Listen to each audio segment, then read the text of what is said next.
છેલ્લા ઘણા સમયથી લોકડાઉન ચાલુ છે। આ સમય દરમિયાન ધોરણ 12 સાયન્સના વિદ્યાર્થીઓ કેટલીક મૂંઝવણો અનુભવે છે।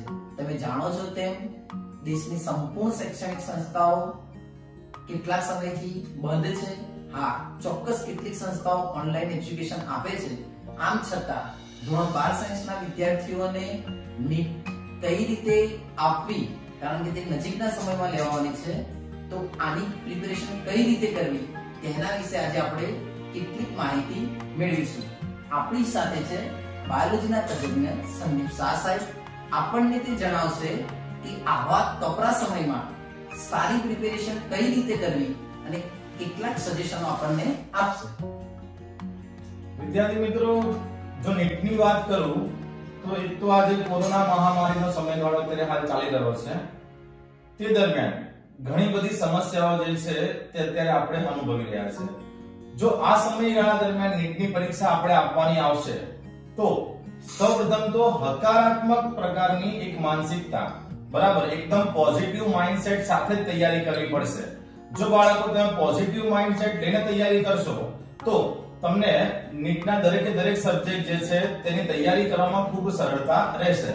માનસિકતા ક્યાંક ને ક્યાંક એવી બનાવવાની જરૂર છે કે હું નીટની તૈયારી કરી શકું છું, આ સમયની અંદર પણ હું ઘરે બેસીને વાંચી શકું છું અને નીટમાં ચોક્કસથી સારું પરિણામ લાવી શકું છું।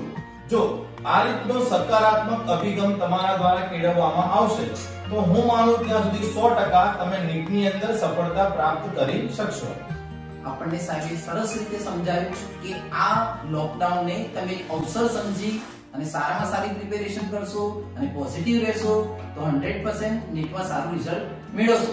તો સાહેબજી, આપના મત મુજબ વિદ્યાર્થીઓએ નીટના સબ્જેક્ટ વાઇઝ તૈયારી કઈ રીતે કરવી જોઈએ? સામાન્યતઃ નીટના બાળકોની આપણે વાત કરીએ તો ફિઝિક્સ, કેમિસ્ટ્રી અને બાયોલોજી 3 સબ્જેક્ટની એમને એક્ઝામ આપવાની આવશે। और धर्मेश बी ग्रुप की હું તમને વાત કરું તો બી ગ્રુપમાં મારા બાળકો કઈ રીતના આવશે? એક જેને મેડિકલ પેરામેડિકલ ફિલ્ડમાં જવું છે એ રીતના બાળકો, જેને એક્ઝેક્ટલી નો ડ્રીમ છે કે એને આ ફિલ્ડમાં આગળ વધવું છે। બીજા એવા બાળકો આવી રહ્યા છે કે જેમને ક્યાંક ને ક્યાંક ગણતરીથી કે ગણિતથી ડર લાગે છે, એટલે લોકો બાયોલોજી તરફ વધારે આકર્ષાય છે। હવે જો હું તમને માર્કિંગની વાત કરું તો આપણને બી ખબર છે કે 50% વેઇટેજ બાયોલોજીનો છે। બીજું કે બી ગ્રુપના બાળકો જે છે તેમના માટે પ્રિય વિષય પણ બાયોલોજી છે। તો સૌથી પહેલું તો જે તમારી સ્ટ્રેન્થ છે બાયોલોજી, કે જે તમને 50% માર્ક્સ આપવાનો છે, તો સૌથી વધારે ફોકસ તમારું એની પર રહેવું જોઈએ, બરાબર, કારણ કે એનું માર્કિંગ પણ સૌથી વધુ છે, પ્લસ સરળતાથી તમે એને તૈયાર પણ કરી શકો છો કારણ કે એ તમારા ઇન્ટરેસ્ટનો સબ્જેક્ટ છે। એકવાર બાયોલોજી થઈ જાય પછી બીજો તમારો ફોકસ સૌથી વધારે કેમિસ્ટ્રી વિષય ઉપર હોવો જોઈએ, કારણ કે કેમિસ્ટ્રી જે છે એને બી તમે સરળતાથી તૈયાર કરી શકશો। જો કન્સેપ્ટ કેમિસ્ટ્રી સમજ્યા હશો તો કેમિસ્ટ્રી પ્રિપેર કરવામાં પણ વાંધો આવશે નહીં। અને ત્યારબાદ પ્રાયોરિટી હું તમને ફિઝિક્સ માટે કહીશ। ફિઝિક્સ હું તમને લાસ્ટમાં એટલા માટે કહું કારણ કે એક તો કેલ્ક્યુલેશન આવવાની, બીજું કે એમાં ઘણી બધી અલગ અલગ પ્રકારની ગણતરી જે છે એ આપણને પૂછાય છે અને ક્યાંક ને ક્યાંક ગણતરીને લઈને અથવા ફિઝિક્સને લઈને મનમાં બાળકને ડર, જે બી ગ્રુપના બાળકો છે એમના મનમાં ડર હોય જ છે। એટલે હું ફિઝિક્સ ને એવું કહીશ કે લોકો કદાચ કોઈ ફિઝિક્સના સાહેબ સાંભળતા હોય તો માફ બી કરજો, પણ પહેલી પ્રાયોરિટી તમે બાયોલોજીને આપો, બીજી તમે કેમિસ્ટ્રીને આપો એન્ડ ધેન તમે ફિઝિક્સ ના કરશો એવું નથી કહેતો, પણ તમારી જે સ્ટ્રેન્થ છે તેની ઉપર વધારે ફોકસ કરો, બરાબર, તે તરફ તમારું ધ્યાન કેન્દ્રિત કરવા માંગુ છું।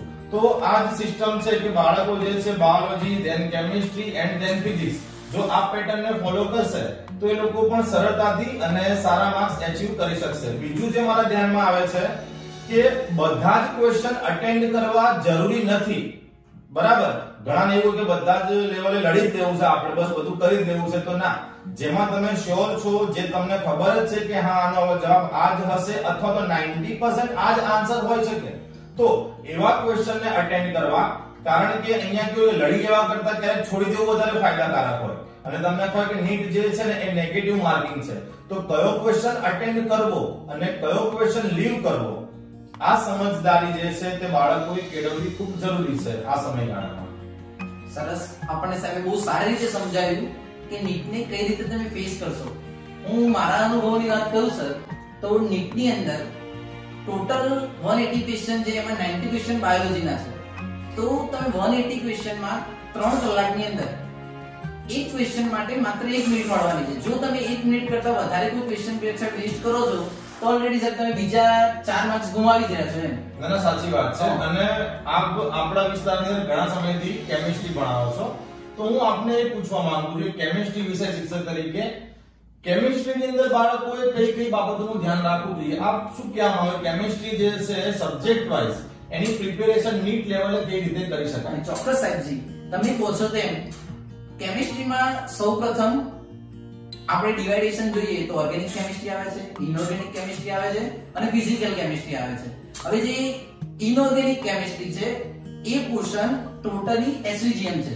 અમારી ભાષામાં કહીએ તો સમજી વિચારી અને ભોગી મારો. બરાબર. તો આ બુકને આપણે લાઈન ટુ લાઈન તૈયાર કરવી, ત્યારબાદ જૂના 10 વર્ષમાં પૂછાયેલા ક્વેશ્ચનને જો પ્રોપર સ્ટડી કરે છે તો તે ક્વેશ્ચનને સ્ટડી કર્યા બાદ તેને આઈડિયા આવશે કયા પ્રકારના ક્વેશ્ચનો પૂછાય છે. હા, એ ચોક્કસ યાદ રાખવું કે ક્વેશ્ચન વાંચે પછી માત્ર આન્સર ન જો, બાકીના 3 આન્સર કેમ નથી આવતા જો તે સમજતા શીખી જશે તો તે કોમ્પિટિટિવ એક્ઝામમાં સારું સ્કોરિંગ કરી જ શકવાનો છે. અને 12th ની પ્રિપેરેશન સારી કરશે તો ગુજકેટમાં પણ સાથે સાથે સારી પ્રિપેરેશન થશે. અને જો તે ઈચ્છે કે પેરામેડિકલમાં જવું છે તો તે સારી રીતે પ્રિપેરેશન એની પણ સાથે સાથે થાય. અને ફિઝિકલ કેમિસ્ટ્રીની વાત કરું તો તે ન્યુમેરિકલ ક્વેશ્ચન આવે છે અને તેમાં ગણતરી કરશે. તો આવા ક્વેશ્ચનની અંદર તે લોકોએ 20% કન્સેપ્ટ સમજ્યા બાદ 80% પ્રેક્ટિસ રાખવી. દરરોજ સેલ્ફ એનાલિસિસ કરવું કે 30 ક્વેશ્ચન અથવા 45 ક્વેશ્ચન એક પેપર અટેન્ડ કરવું, સુધી એક અવરની અંદર ટોટલ ક્વેશ્ચન અટેન્ડ કરી શકે છે. અને જો તે સારી રીતે ક્વેશ્ચન અટેન્ડ ફર્સ્ટ ટાઈમ ની અંદર 25 જ કરે છે પણ જો 1 મંથ સુધી હવે પછીના સમયમાં જો સર તે સારી રીતે પ્રિપેરેશન કરે તો આઈ એમ શ્યોર કે બચેલા સમયની અંદર તે 40 ક્વેશ્ચન સુધી પહોંચી જાય છે. અને આઈ થિંક 40 ક્વેશ્ચન અટેન્ડ કરે છે તો તે 160 માર્ક તો કેમિસ્ટ્રીમાંથી જ મેળવી શકે છે. બરાબર છે. અને આ જ રીતે તમે કીધું એમ બાયોલોજીને વધુ પ્રાયોરિટી આપી અને 360 માંથી 300 આસપાસ રહે તો ટોટલ તેને 460 માર્ક્સ મળે છે. જો ઓબીસી માં આવતો હોય તો તે મેડિકલ માટે એલિજિબલ થઈ જાય છે. અને ફિઝિક્સ ની અંદર ત્યારબાદ જો તૈયારી કરીને થોડું ધ્યાન આપે તો તે ફ્રી સીટમાં જનરલ સીટ વાળા પણ જઈ શકે છે.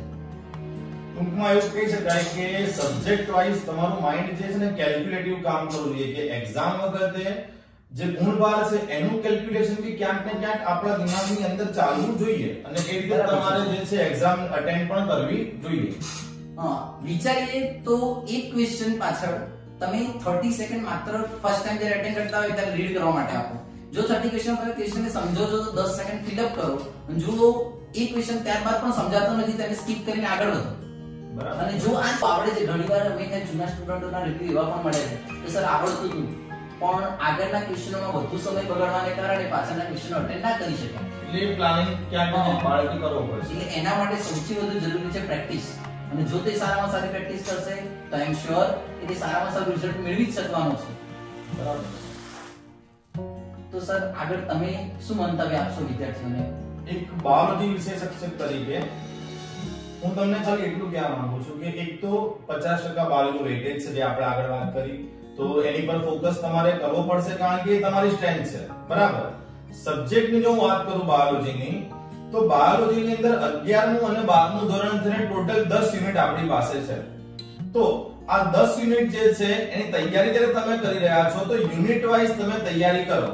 ફોર એક્ઝામ્પલ તરીકે બાળકોને ઇન્ટરેસ્ટ છે હ્યુમન એનાટોમી જેમ કે પ્રજનન તંત્ર, પછી પ્રજનન તંત્ર, પાચન તંત્ર, પરિવહન, ઉત્સર્જન. તો આ બધા એવા ટોપિક છે ને કે જે એક લિમિટેડ ક્રાઇટેરિયા કે ભાઈ પાચનની પ્રક્રિયા તો એ એક સેમ મેથડ છે. એમાં એવું નથી કે કંઈક નવું આવશે કંઈક નવું આવશે. પાચનની જે પ્રોસિજર છે એ તો એમની એમ જ રહેવાની છે. એઝ ઇટ ઇઝ છે પરિવહન, ઉત્સર્જન.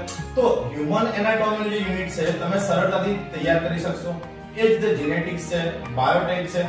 યુનિટ વાઇઝ પ્રિપેરેશન કરો. પ્લસ આજે માન લો કે મેં કોઈ પહેલું યુનિટ તૈયાર કરવા માટે જેમ કે મેં હ્યુમન રિપ્રોડક્શન એટલે પ્રજનન તંત્ર જે છે તૈયાર કરવા માટે પસંદ કર્યું તો આજે એની થિયરી ક્લિયર કરું છું. એ પતી જાય એના પછી એના જે એમસીક્યુ છે ચેપ્ટર વાઇઝ, ટોપિક વાઇઝ એ એમસીક્યુ જે છે એને પણ આપણે રિફર કરીએ છીએ. મીનવાઇલ આ બધું કરતા સમયે મને કોઈ ટોપિકમાં ડિફિકલ્ટી હોય તો એ ડિફિકલ્ટીને હું અલગથી નોટ ડાઉન કરી રાખું છું. એ સિવાય કોઈ એમસીક્યુ નથી આવડતો તો એ એમસીક્યુ ને પણ અલગ હું નોટ ડાઉન કરી રાખું છું. બરાબર. જ્યારે બી ક્યારે ઓનલાઈન લેક્ચર અટેન્ડ કરવાનો થાય તો વિષય શિક્ષકને આપણે આ વસ્તુ વિશે પૂછી શકીએ તો એક તો સમય આપણો બચશે. બરાબર.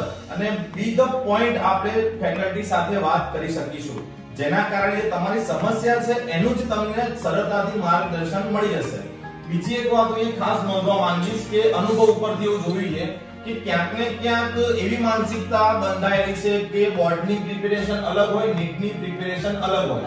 આના માટે આપણે કંઈક અલગ વાંચવું પડશે, નીટ માટે કંઈક અલગ વાંચવું પડશે. મતલબ કે ક્યાંક ને ક્યાંક એ માનશે કે નીટ કંઈક અલગ જ વસ્તુ, એના માટે મારે કંઈક અલગ જ લેવલની પ્રિપેરેશન કરવી પડશે.